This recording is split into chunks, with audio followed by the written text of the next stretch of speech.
বৃহস্পতিবার বিশালগড় রামছড়া এলাকায় সংবাদ সংগ্রহ করতে গিয়ে প্রশাসনিক আধিকারিকদের দ্বারা হেনস্থার শিকার হয় দুই সাংবাদিক।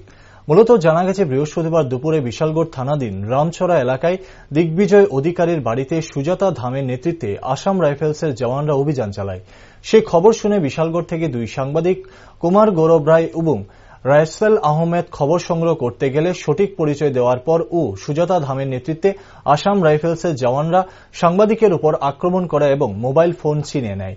ঠিক সেই পরিপ্রেক্ষিতে বিশালগড়ের সমস্ত সাংবাদিকরা শুক্রবার দুপুরে বিশ্রামগঞ্জ অতিরিক্ত পুলিশ সুপার মানবেন্দ্র চৌধুরী সহ বিশালগড় ডক্টর বিশাল কুমারের নিকট এক ডেপুটেশনে মিলিত হয়।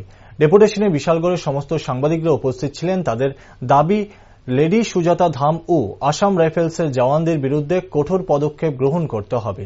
ঠিক এরই পরিপ্রেক্ষিতে অতিরিক্ত পুলিশ সুপার সহ জেলা শাসক জানিয়েছেন, বিষয় তদন্ত হবে দ্রুত। অনাকাঙ্ক্ষিতভাবে আমাদের বিশালগড় প্রেস ক্লাবের দুজন সদস্য তারা তাদের দায়িত্ব পালন করতে তারা বিশালগড় থানার অন্তর্গত রামছড়া এলাকায় যায়। তাদের কাছে খবর ছিল যে এই এলাকায় কাস্টম অফিসারদের একটি দল তারা রেড করতে আসছেন এবং সেই সংবাদটা সংগ্রহ করার জন্য ওনারা সেখানে গেলে কাস্টম অফিসারদের দ্বারা বিভিন্নভাবে ওনারা হেরাসমেন্ট হতে থাকে। একটা সময় ওনারা পরিচয় দেন যে আমরা সাংবাদিক, আমাদের আই কার্ড দেখুন, আমরা এই খবরটা সংগ্রহ করতে আসছি। এরপর এই কথা বলার পরও ওনাদের আই কার্ড এবং যে মোবাইল ছিল সেগুলো ছিনিয়ে নেয়। কি উদ্দেশ্যে নেয় আমরা জানি না। তখন সঙ্গে সঙ্গে লোকাল থানাকে আমরা কন্ট্যাক্ট করি।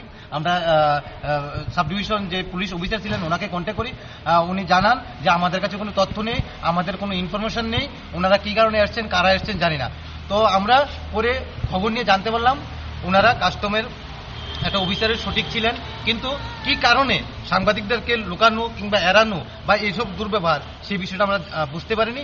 তাই তার প্রতিবাদে আজকে আমরা সিপাহীজলা যে জেলা শাসক রয়েছেন এবং সিপাহীজলার যিনি জেলা পুলিশ সুপার রয়েছেন ওনাদের সঙ্গে আমরা